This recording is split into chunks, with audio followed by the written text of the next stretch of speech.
सो हे hello guys, कैसे हैं आप लोग। और ये व्लॉग है ना, कभी भी मैं रात में ही चालू करती हूँ।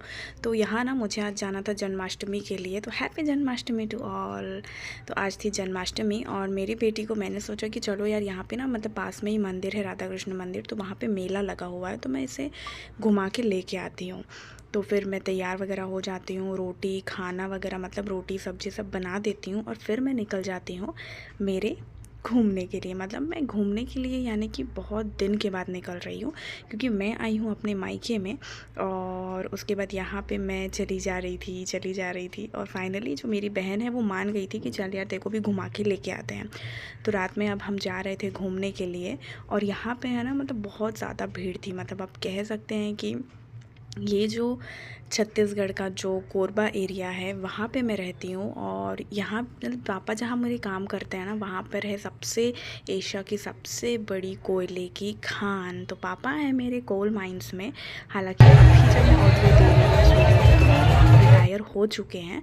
और यहाँ पे इतना अच्छा मतलब राधा कृष्ण मंदिर इन्होंने बनाया है कि इन्होंने ना मतलब दिल्ली से जो कारीगर होते हैं ना वो बुलाया था। मतलब ये जो कह सकते हैं राधा कृष्ण का मंदिर है ना पूरे कांच कांच से बना हुआ है।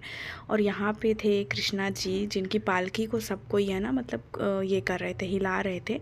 तो मेरा भी मन हुआ क्योंकि पिछले बार है ना इस पालकी को मैंने भी हिलाया था। पर मैं इतनी ज़्यादा भीड़ थी कि हम अंदर भी नहीं जा रहे थे। मतलब मेरी बहन बोली कि नहीं यार मैं नहीं जाऊँगी, तो मैंने भी सोचा चलो यार रहने दो, क्योंकि बहुत ज़्यादा भीड़ थी। और साथ में थे मेरी बेटी, तो मेरी बेटी को थोड़ा मैंने सोचा कि यार उसको सफोकेशन हो जाएगा। तो ये देखो ये है लड्डू गोपाल यहाँ के मतलब हमारे सभी के लड्डू गोपाल। तो ये लड्डू गोपाल को हमने देख लिया था और इसका ना मैंने फ़ोटो भी ले लिया था कि ब्लॉगिंग में ज़रूर डालूंगी। और यहाँ पे ना मुझे एक इतनी प्यारी सी राधा मिल गई थी तो मैंने इसका वीडियो ले लिया था और फिर हम आ जाते हैं वापस। और मेरी बहन ना जाने उसको क्या शर्म आ रही थी, बहन वीडियो मत ले वीडियो मत ले कितना। मैंने कहा यार तू ऐसा क्यों बोल रही है, वीडियो मत ले, सब कोई तो ले रहे हैं। फिर इसने जल्दी से भगाया, हमने चप्पल वगैरह पहनी और फिर हम आ जाते हैं मेले में। और मेले में सबसे ज़्यादा जो मेरी बेटी को पसंद है वो है पिप पिप, यानी कि गाड़ियाँ। घर में भी उसके लिए बहुत सारी पिप पिप हैं और जहाँ हम मेले में गए थे वहाँ पे भी वो पिप पिप भी कर रही थी, तो वहाँ पे उसको हमने बैठा दिया था। और ये है ना दिन में उसका दूसरी बार पिप पिप था, क्योंकि दोपहर में भी वो क्या कर रही थी पापा के साथ जाके वहाँ पे मतलब दोपहर में पापा उसको मंदिर लेके गए थे तो वहाँ पे भी उसने ये जो पिप पिप है ये वाला जो झूला है इसमें वो झूली थी। और है ना अब वो इस बार ना झूला जब झूल रहा था ना तो हम उसको वो मतलब मम्मा को ढूंढ रही थी, कहाँ गए कहाँ गए कहाँ गए कहाँ गए। तो हम उसको ना बार बार चिल्ला रहे थे कि बाबू बाबू बाबू। और वो है ना उसके पीछे में एक जो अब देखोगे लड़की बैठी हुई है, खैर इतना क्लियर नहीं है, तो वो उसको ही देखे जा रही थी, वो उसको ही देखे जा रही थी। नहीं पता जैसे पिछले जन्म का कुछ नाता हो।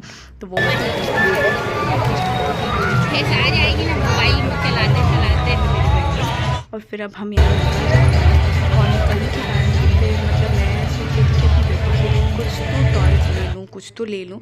तो वो दिखा भी रही थी। फिर फाइनली हम यहाँ पहुँच जाते हैं और उससे हमने कहा कि ये वाला तू क्या ले ले, क्या बोलते टॉय ले ले। तो इसने इतना महंगा दिया, ये आई गेस 70 रुपये का था। और फिर हमने वो टॉयज़ लिया और हम फिर क्या वापस आ रहे थे आई गेस। तो हम आपको बोल रहे हैं बाय बाय, मतलब मेरी बेटी जो है वो बोल रही है बाय बाय। और उसे ना लाइटिंग वगैरह बहुत ज़्यादा पसंद है। तो फाइनली अब हम स्कूटी में भी बैठ जाते हैं दोनों और फिर हम चले अरे क्या जाते वो हैं। यहाँ पे फिर भी थोड़ा मुंह सा पिलाऊं, क्या रात हो पागल है गई क्या तू। थी, फिर नहीं पता मैं उससे क्या बात कर रही थी। और हम फिर फाइनली घर भी पहुंच जाते हैं और घर पहुंचने के बाद हम यहाँ पे खाना वगैरह खाते हैं। उसके बाद फिर हम सो जाते हैं। हालांकि घर पहुंचने के बाद है ना सोने से पहले या खाना खाने से पहले ये बिल्कुल रेडी हो गई थी खेलने के लिए। तो आज मैंने बनाया था दाल चावल, दाल लौकी और चावल बनाया था और फिर मैं इसे अच्छे से आराम से खा रही थी। और खाने के बाद हुआ यूँ कि फिर मैं थोड़ा सा मतलब थोड़ा क्या रात हो गई थी तो यार मैं सो ही जाऊँगी, ऑब्वियसली सी बात है। और अकेले वीडियो निकालना ना यार बहुत मुश्किल होता है। खाने समय तो आप नहीं निकाल सकते कि इस हाथ में फ़ोन रखो फिर वीडियो चालू करो। तो मेरे साथ भी कुछ ऐसा ही हो रहा था। तो मैंने लिया था वीडियो ये वाला उल्टे हाथ से। और फिर रात हो गई थी, मैं चली जाती हूँ सोने के लिए। तो ब्लॉगिंग के लिए भाई आप मेरे चैनल को सब्सक्राइब करो। तब तक के लिए बाय बाय। ये देखो मेरे बाबू।